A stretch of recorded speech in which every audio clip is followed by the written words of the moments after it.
Good evening. In the news tonight, meth addicts returning home after serving time in prison may soon be able to get some help putting their lives back together.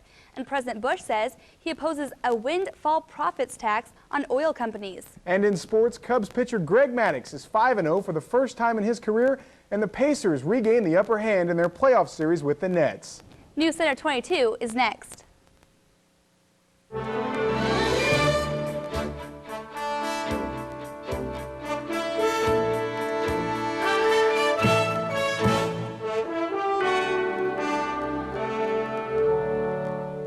When a drug addict is released from prison or jail, many return to the lifestyle that put them behind bars in the first place. But now an effort is underway in Knox County to break the cycle. The Knox County Association for Retarded Citizens, Sheriff Steve Luce, and the group Life After Meth announced today they are seeking a $147,000 grant to fund a faith-based halfway house program for meth addicts released from prison. Michael Carney, president of KCARC, says the program would help convicted meth addicts reintegrate with society. There are a number of issues that they face. Unemployment, loss of family contact. Most of them have lost their wives if they were married, lost contact with their children, maybe even by the courts prevented to have contact with children. They've lost, in many cases, the contact with siblings, parents. They have no housing, they have no money, they don't have driver's license, they don't have automobiles, they literally have virtually nothing. And as a result, they are faced with a significant dilemma of how to be reintegrated into society in a successful way. Carney says the meth problem is important to KCARC because people with disabilities are sometimes caught up with drug addiction, and KCARC's preschool program at the Vincennes Children's Center currently serves several children who are suffering the effects of having been born to meth-addicted parents. If the grant is approved, the program will start on July 1st. Knox County Sheriff Steve Luce says the program can't start too soon for him. We're going to see in the next 3 years over 60 people eligible for release from the Department of Corrections, and in the surrounding 5 counties over 300 people. So that tells you that there's going to be a need for people to have jobs, to have structure in their life. Lou says he believes the partnership announced today will be able to help many of those who enter the program become productive members of society. A 2% raise for teachers and administrators is included in the Vincennes Catholic School System's 2006-2007 budget. The school board approved the raise during last night's board meeting. While the raises don't compare to those earned by teachers in the rest of the Evansville Diocese, Father David Fleck says it's all they can afford at this time. You know, they're looking at 2.5% in those areas as well, but you know, our base is lower, so we're going to have to keep working at it to get it up. And I don't know that we will ever really catch up with some of the parochial schools in the Evansville area. Fleck says teachers will also receive an increment increase based on the number of years they've worked in the Vincennes Catholic schools. In anticipation of higher utility insurance costs, Fleck says the Finance Committee budgeted $70,000 for utilities and increases of nearly $12,000. And he says health insurance costs are expected to go up nearly 15%. 8 students from Vincennes Reveille High School traveled to Louisiana over spring break to assist with cleanup efforts in the wake of Hurricane Katrina. Although it's been 6 months since the storms devastated the Mississippi Gulf Coast region, Father David Fleck says many families remain displaced and homes are sitting empty. You would think 6 months after the event that there'd be a lot more and people would have moved back in. There were a few of the FEMA trailers set in different places. People had hooked those up, but block after block of homes were still vacant. Fleck says Reveille students raised money to pay for the trip. While in Louisiana, they worked with Habitat for Humanity, painting and cleaning up debris still left from the storms. Fleck added the students found the trip rewarding and worthwhile. A Seymour, Indiana toddler who had an Amber Alert issued for her this week has been reunited with her mother. However, police shot and killed the father last night after they saw he had a gun. Officers found 45-year-old Thomas Evans at a restaurant just north of Seymour after they received a 911 call. Evans tried to drive away with his daughter, Andrea Jordan Evans, in the car, but officers were able to box him in with squad cars. Police opened fire on Evans after they saw he had a gun. An Amber Alert was issued after police found the girl's mother bound with ropes. Grassroots organizers are planning a statewide boycott Monday to coincide with a national day aimed at raising awareness about the impact of immigrants on the U.S. Events include blood drives, a neighborhood cleanup, and an economic boycott that encourages supporters to stay home from work and school. The number of mumps cases in Illinois just keeps climbing, hitting 175 yesterday. That includes 97 confirmed and 78 probable cases. The state health department is urging officials to treat all mumps cases as if they're confirmed. Meanwhile, health officials in Iowa are responding to a mumps outbreak with a massive immunization program. Dr. Sanjay Gupta reports.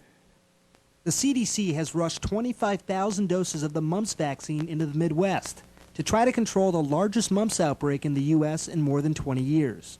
We have more than 1,000 cases reported from 8 states, and we also have additional cases undergoing investigation in 7 more states.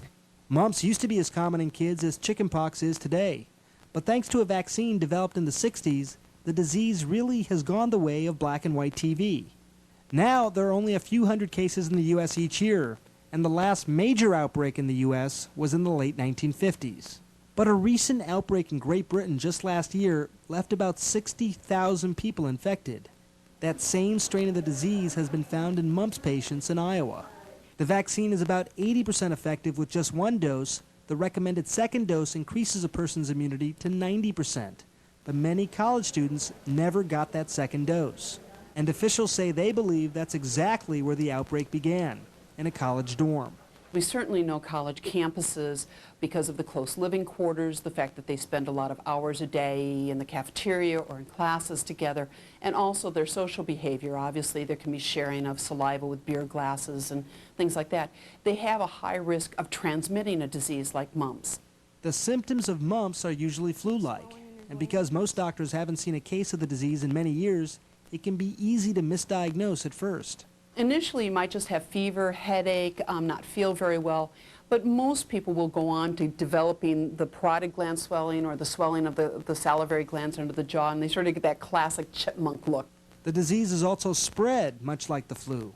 By somebody coughing and sneezing on another person, so you have to be relatively close for that, or through saliva, kissing, sharing a glass, something of that sort.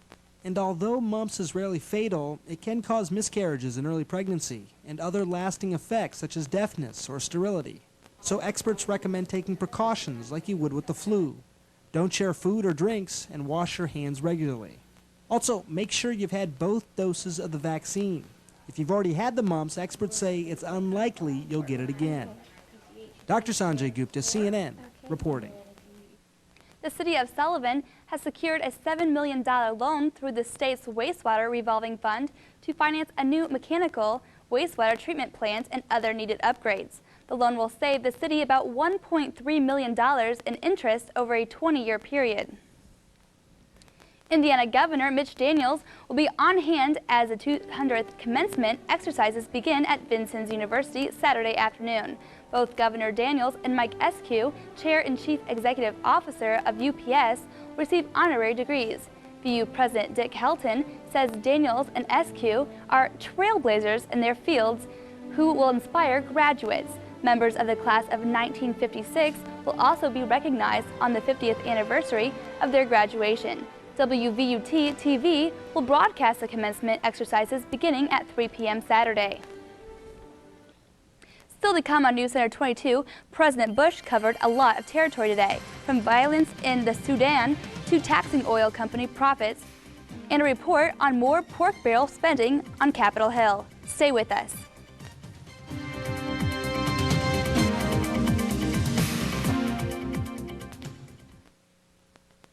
PBS sent 15 people to live and work an 1867 cattle ranch. Can they endure the heat, flies, and back-breaking chores? Can they get the job done? Can they just get along. I hate Stan. I think he has a power trip. Shut up, I'm not talking to you. Discover how the Rio West was done. Get back to work. On Texas Ranch House. Monday, May 1st at 7, only on PBS. President Bush says record oil prices are a wake-up call to reduce America's dependence. The president says instead of imposing new taxes on the industry, he wants oil companies to spend their added income on new energy sources and delivery options. Chevron today reported a first quarter profit of $4 billion, a gain of nearly 50%. Meanwhile, President Bush says he wants to do with cars what his administration has already done with trucks, vans, and SUVs. He wants the authority to tighten automobile gas mileage rules. Since 1990, the rule says car companies have to make vehicles averaging 27.5 miles per gallon. President Bush says the world is united and concerned about Iran's nuclear ambitions, with the deadline expired for Tehran to stop enriching uranium. UN Ambassador John Bolton says the U.S. will pursue a Security Council resolution to enforce complaints with sanctions. The crisis in the Darfur region of Western Sudan is gaining attention. The international community has accused the military dictatorship in Sudan of an ongoing genocide of its non-Arab citizens. Several 100,000 refugees are in the Darfur region after having been driven off their land. President Bush addressed demands that the U.S. help. Bush says the African Union needs assistance from NATO forces.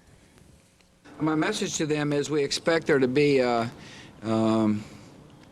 full compliance with the international desire for there to be peace in the Darfur region. We have taken the situation to the United Nations Security Council. My belief is that the AU forces that are on the ground, by the way, we helped the AU forces get in there in the first place. We think that force needs to be expanded and blue-helmeted with a NATO overlay, with NATO help. And so therefore the message to the Sudanese government is we're very serious about getting this problem solved. The crisis in the Darfur region of Western Sudan has resulted in tens of thousands of deaths and the displacement of nearly 2 million people since February 2003. That's when people in that region began to rebel against state authority. Reuters says insurgents killed at least 1 child and wounded 5 others in a roadside bomb today. The explosion happened near a U.S. military convoy in Baghdad, and the U.S. military says at least 30 people were killed during insurgent attacks on Iraqi police and army posts in Baquba yesterday. 7 Iraqi soldiers were among those killed during the attacks. Iraqi police and soldiers killed at least 17 of the rebels. Afghanistan's president wants the Taliban to become part of the country's reconstruction. President Hamid Karzai is calling for Taliban militants to end the violence in the country. Karzai blames outsiders for fanning his country's insurgency. A strong rebound was registered by the U.S. economy in the first 3 months of this year. The Commerce Department reports first quarter growth was seen at an annual rate of 4.8%, the strongest showing for gross domestic product in 2.5 years. Compares to the lackluster gain of just 1.7% in the final quarter of last year. The problem then was largely fallout from the Gulf Coast hurricanes. Since then, consumers, businesses, and the government all increased activity.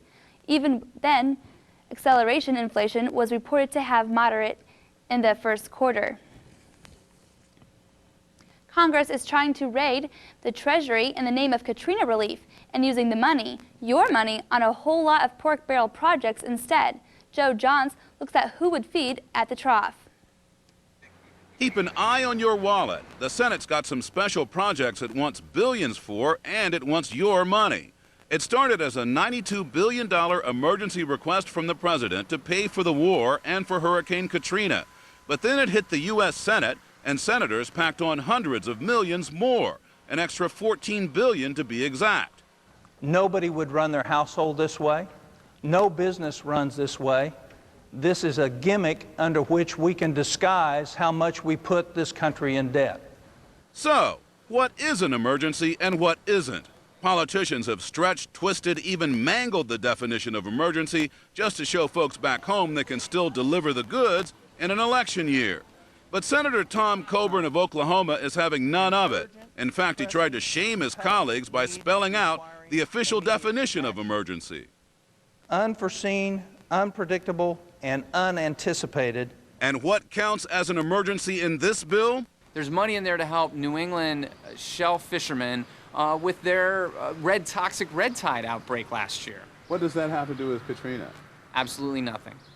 Keeping them honest, we decided to take a closer look at a few of the items in the bill that stretch the definition of emergency spending. Take the whopping proposed payout for the fishing industry in the Gulf states. The president asked Congress for about $21 million, but the Senate decided that wasn't quite enough. So it tacked on about $1 billion more. Alabama Republican Richard Shelby stuffed a lot of the fishing money in, and he's not apologizing. Well, we make decisions up here, you know, irrespective of who's at the White House, and I think this has a lot of merit. The fact is, when you roll up costly pet projects in the protective wrap of emergency spending, it doesn't usually get sharp scrutiny, and that's a huge temptation to members of Congress. Example, $3.9 billion for farmers and ranchers, including $12.5 million for drought assistance. Even money for owners of flooded crops and grazing lands in North Dakota, not exactly in the hurricane's path. How'd they get in there? That's why we need reform. Nobody knows. At least, I don't know. That's why we need earmark reform. So, after all this, you may well be wondering if the emergency spending bill for Iraq and Katrina is turning into an emergency for taxpayers everywhere. Joe John, CNN, Washington. When you sing "Oh Say Can You See," you should be singing it in English. That's President Bush's view on the latest immigration controversy surrounding a Spanish-language version of the national anthem that's being released today. Bush told reporters that people who want to be U.S. citizens should learn English and should sing the anthem in English. The woman who says she was raped by 3 Duke lacrosse players once accused 3 other men of raping her when she was a teenager. A complaint with the allegations was filed in another North Carolina county, where authorities say the suspects were not charged. Still to come on Newscenter 22, Kurt Maddox has a weekend forecast.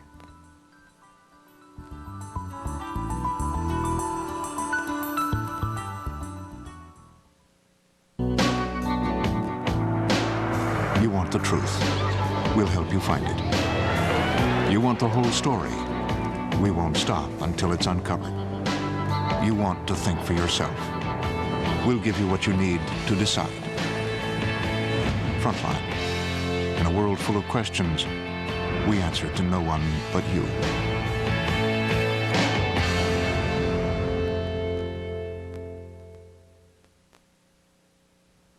Well, Kurt, today was a nice day to go out and enjoy the sun. Yes, it was, Emma, but this weekend is a totally different story. Good evening, everyone. As we took a look outside at the PE complex where the 200 commencement of Vincennes University will be tomorrow at 3 p.m., we can see you have partly sunny skies and 76 degrees.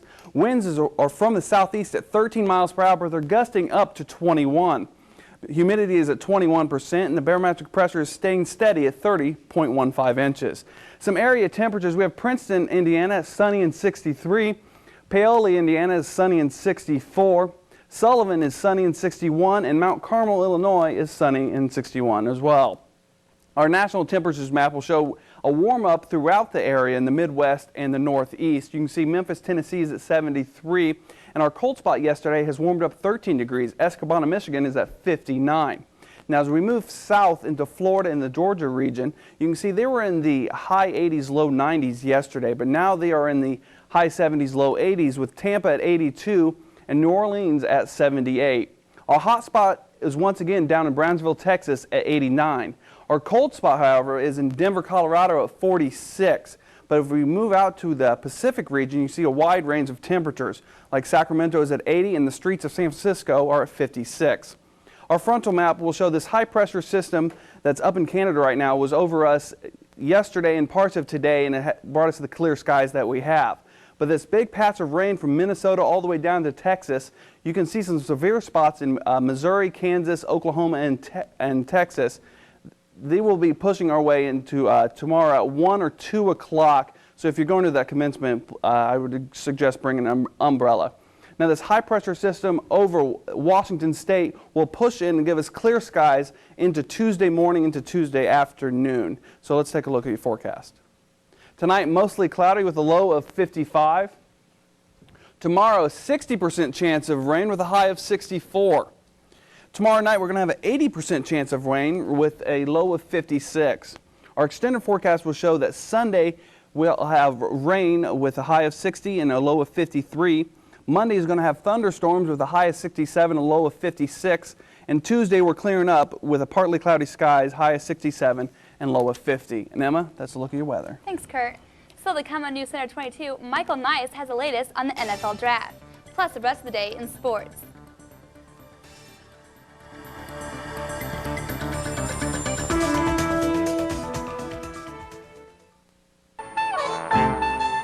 Hi, I'm Dan Elias. Behind every antique, there's a story. This is a fake meant to deceive. You have one of the best collections of autographs I think I've ever seen. Really? Oh my gosh. Oh, I've got the goosebumps. I can't believe it. Wow. Tune in to Antiques Roadshow next time from Seattle, Washington.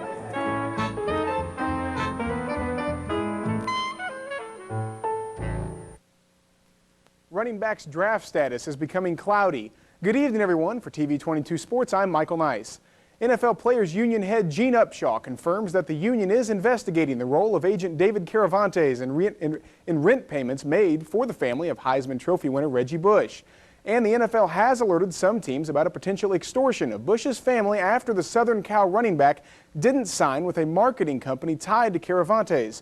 The list includes the Houston Texans, who have the first pick in tomorrow's draft and have said they'll choose Bush or North Carolina State defensive end Mario Williams.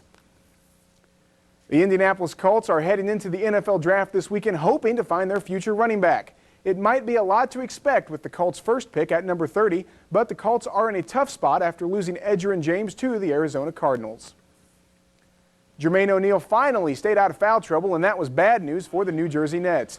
O'Neal tied a career playoff high with 37 points and grabbed 15 rebounds as the Indiana Pacers beat the Nets 107-95 last night. The Pacers own a 2-1 advantage in the Eastern Conference first-round series. Richard Jefferson and Vince Carter each scored 25 points for the Nets, but Carter was held without a field goal in the second half. Game 4 is tomorrow afternoon in Indianapolis. Indiana forward Jermaine O'Neal was fined $15,000 yesterday by the NBA for publicly criticizing game officials after the Pacers lost to New Jersey in Game 2 of the playoff series. O'Neal was called for 3 offensive fouls in the Pacers' 90-75 loss on Tuesday night. Shaquille O'Neal had a miserable performance in the Miami Heat's 109-90 loss at Chicago. O'Neal was plagued by foul trouble throughout the game and finished with only 8 points and 4 rebounds in 24 minutes.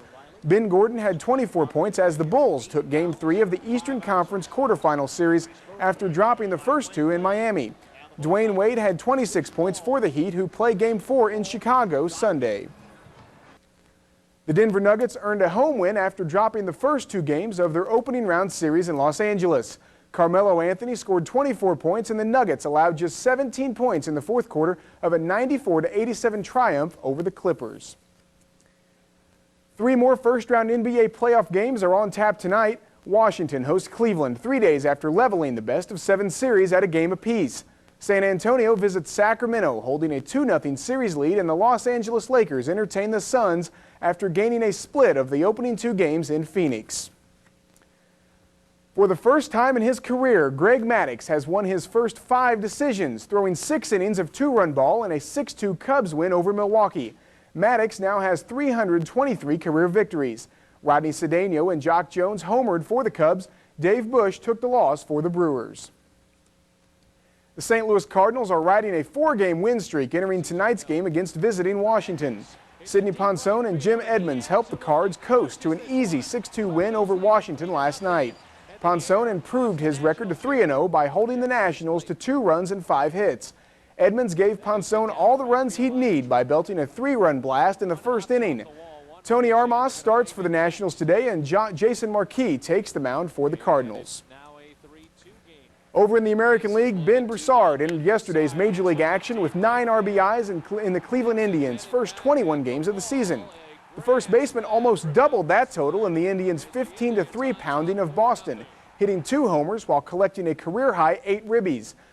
Broussard launched a grand slam in the first inning before adding a solo shot, an RBI single, and a 2-run single. Losing pitcher Josh Beckett was rocked for 9 runs over 3 2/3 innings. First-round leader Christy Kerr got off to a slow start by bogeying her first 2 holes in the round 2 of the Ginn Club and Resorts Open in Florida, dropping her back to 5 under for the tourney. Meanwhile, 13-year-old Dakota Dowd is playing the event under a sponsor's exemption, fulfilling the wishes of her cancer-stricken mother. Dowd birdied her first hole en route to a 2-over-74. Joe Durant birdied 18 to cap a bogey-free 8-under par 64 in today's second round of the PGA's Zurich Open. That gets him to 12 under for the tournament with a 3-shot clubhouse lead. Former Olympic gold medalist Tim Montgomery has been arrested on charges that he was connected to a multi-million-dollar bank fraud and money laundering scheme. A grand jury indictment unsealed in New York charged the sprinter, his gold medalist track coach Stephen Riddick, and 12 other people. Authorities say the group has been under investigation for some time. High schools and prep schools with questionable academic standards will now have to prove their legitimacy to the NCAA if they want their student athletes to be eligible for college sports. The board of directors gave the NCAA unprecedented authority yesterday to investigate so-called diploma mills. Curtis Painter has changed from a shocked and stunned freshman into a self-assured leader. The Purdue quarterback stepped in halfway through last season and closed out by leading the Boilermakers to 3 straight wins. Painter and his teammates will play in Purdue's spring game tomorrow. And Emma, that's a look at sports. Thanks, Michael. Still to come, the Consumer Product Safety Commission has announced the recall of thousands of children's necklaces. I'll have the details when Newscenter 22 continues.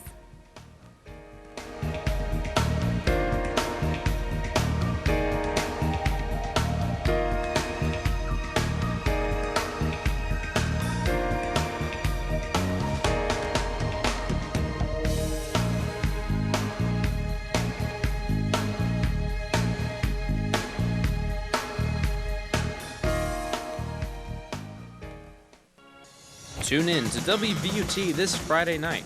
Watch Washington Week in Review at 7 and now at 7:30.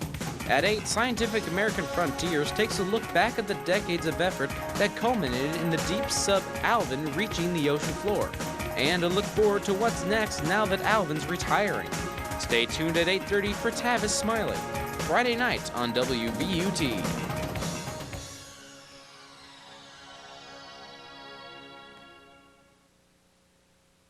The U.S. Consumer Product Safety Division and a Florida company have announced a voluntary recall of about 55,000 children's necklaces sold at Dollar General stores nationwide. The recalled necklaces made in China contain high levels of lead, posing a serious risk of lead poisoning and adverse health effects to young children. The recalled choker-style necklaces have silver-colored hearts, crosses, and clovers that hang from blue, maroon, or black velvety cord. The jewelry's packaging is white cardboard with an in-style printed on the front.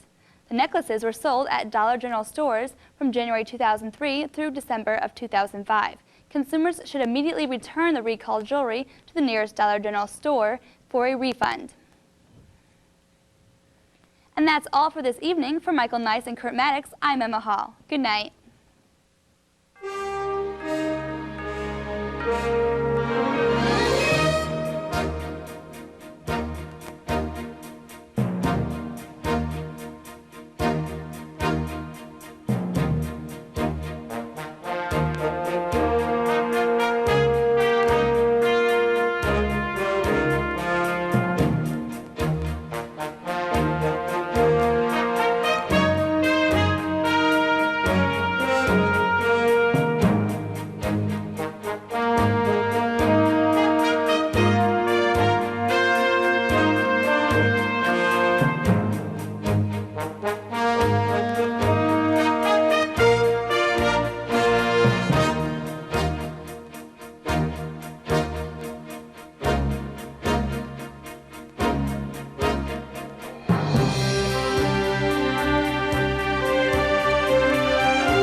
is WVUT Vincennes, a service of... A project that has taken 6 years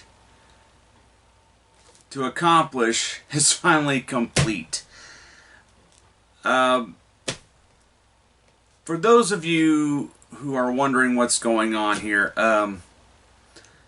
I have just finished converting all of my WVUT newscasts to YouTube. This is, how many tapes? 7 tapes, but the first one I recorded at the 2-hour speed, so there's only 2 hours worth on this first one, but the rest of them I recorded in the 6-hour EP mode on my VCR. And it took me 6 years to finally get it complete. Well, there's a reason being, because between that time I had gotten distracted. There was a bunch of other projects I was doing at the time, and plus I had moved. I was living at my grandmother's house just down the street, and finally found my own house. But by that time I've forgotten that I actually misplaced the software, had to get a new computer, and finally found the software, and installed it on this computer I have now, and hooked my VCR up and began to convert again. The nice thing I did was, the last one I left off with, I had stopped. I didn't rewind the tape, so thankfully I picked it up right where I left off. Now, what you saw was our newscasts for WVUT-TV Vincennes from, well, it was one semester from January 17th, 2006 to April 28th of 2006. And you saw different people be anchors, the weather person, and while I was there, I did 4 jobs myself. It was based on a quarter of the semester. You did so many weeks, and then you moved on from one position to the next position and the next. So that's why you saw different anchors, different weather people, and so on and so forth. My job, I was the audio director, the teleprompter operator, camera 2, and the video operator. Now, audio operators is simple, their microphones, pop them up, turn them on, and through the video playback, just make sure the video, like if there's somebody that was interviewed on videotape, make sure that was coming through. And it was quite interesting going back and watching some of this, and just it kind of took me back to 2006, being 22 years old, and just, yeah, 21, actually 21. I was going to turn 22 that following fall, and it just took me back to, that time of living in the college dorm, and plus I knew every single one of those people that you saw, and unfortunately I have not done a very good job of keeping in touch with them. Some of them on Facebook, but then a lot of them I we just don't stay in touch, and I don't even know if they're married or have families, where they're at, and what their lives are, where they're working at. I have no idea. Unfortunately for me, broadcasting did not pan out too well. I did take a job working part-time for a radio station, but that was about the extent of it, and I got burned out really quick, and I kicked myself in the butt for being lazy and just not doing a real good job promoting myself. And because when you're that age, you think that you're the best in the planet. You think you're the best thing ever, and it was a real struggle for me to get hired just to get a part-time radio station job, and that radio station job was local operated. It was not owned by any corporation, and it drove me nuts doing local sports and local news stuff, and it was stuff that I didn't find that was very newsworthy. But now that I'm older, I'm paying for it. I now work a regular 9-to-5 job, but you know what? That's okay. Sometimes life has other plans for you, and I don't regret. My time, at Vincennes University or the broadcasting program. I still think it's one of the best broadcasting programs around. I would prefer them over Ball State, to be honest with you. But you will see how much has changed over the years. And of course, immediately as soon as I graduated from VU,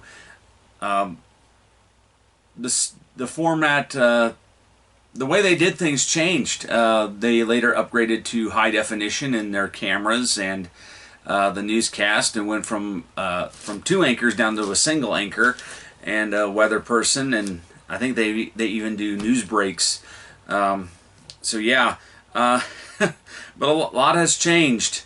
Of course, at that time, a little bit what was going on at the time. Of course, we were studying all this stuff as it was happening. The high definition was around. It mattered, but it was, I'm almost going to say high definition was a baby, a newborn baby. And we had no idea where things were going to go. With that, WVUT at the time was broadcasting in HD. However, what they were broadcasting was coming straight from PBS. There was no local programming going on the HD channel. If you had the high definition channel, all you were getting was basically all the PBS programming in glorious high definition, and nothing of it was local. Now that's not saying that we weren't digital. We were digital at the time. Our cameras, what we shot ENG. That was another thing I did, was ENG photography, which go out and shoot some video for the news. But it was basically DVD quality, what we were broadcasting out. And but the following year, everything went HD, and so we were talking about it. The thing that we were basically talking about in terms of high definition was when the analog signal was going to be shut off, and everything was going to go by the matter of digital broadcast. And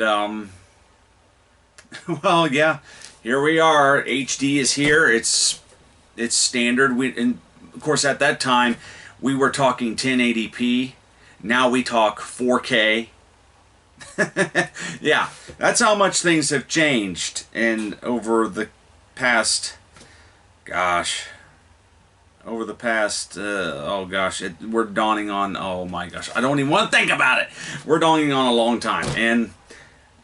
But yeah, and I also did ENG photography. I did a video where I posted all my video projects that I did, the ENG shoots. There's a couple of them that are missing.